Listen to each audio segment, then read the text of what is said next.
This village in Ukraine's southeast is facing a water crisis. 72-year-old Halna says she's been using pots, bowls, and glass jars to collect rainwater. But she's unsure how long it will last for her family of four. Since the destruction of the Kakhovka Dam last week, the nearby reservoir has lost around 3/4 of its water. That's left hundreds of thousands of Ukrainians without normal access to drinking water across a swath of the south, according to President Volodymyr Zelensky.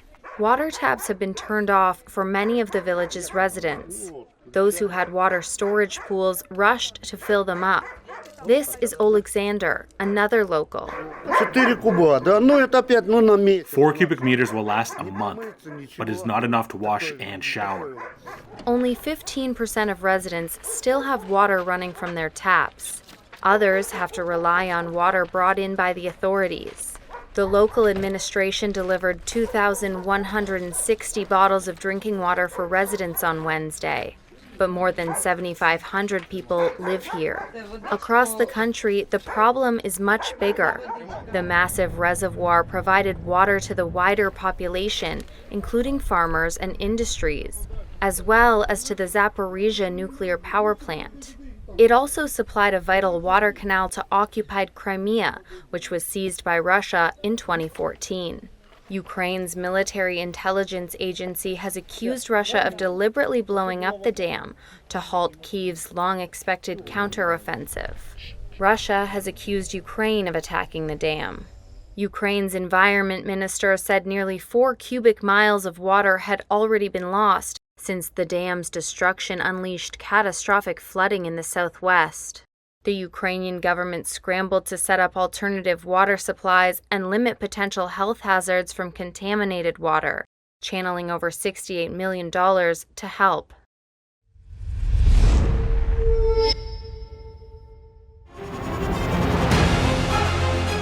Email exchanges from inside the BBC, they talk about the risk of violating Indian laws. It's easier to rake up the freedom of speech debate, but does it give anyone a free pass to knowingly violate the law? America supports India because it needs India's support in return. And India is working with the US because it suits India's interests. This is how geopolitics works. Last night, he diffused a crisis with his defense minister. But today, Netanyahu was confronted with a new problem. His cabinet seems to have rebelled against him.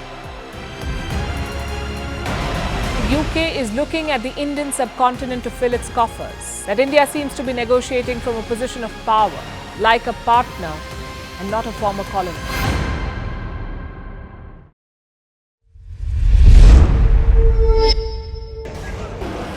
And there they go. It looks like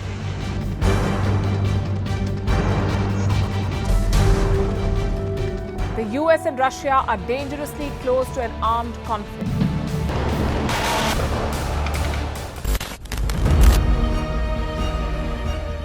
This year, 2023, New Delhi will be the capital of global diplomacy. For a country as diverse as ours, with 88% of the population illiterate, it was a very big deal to write a constitution, and that too, the world's largest. Meanwhile, if we may, here's a Republic Day gift from India for the BBC. A list of suggestions for the BBC for their upcoming documentaries. Number 1. The Kohinoor and the colonial loot. Number 2, an outdated monarchy and unhealthy obsession with the royals. Number 3, racism in 2023. We're waiting.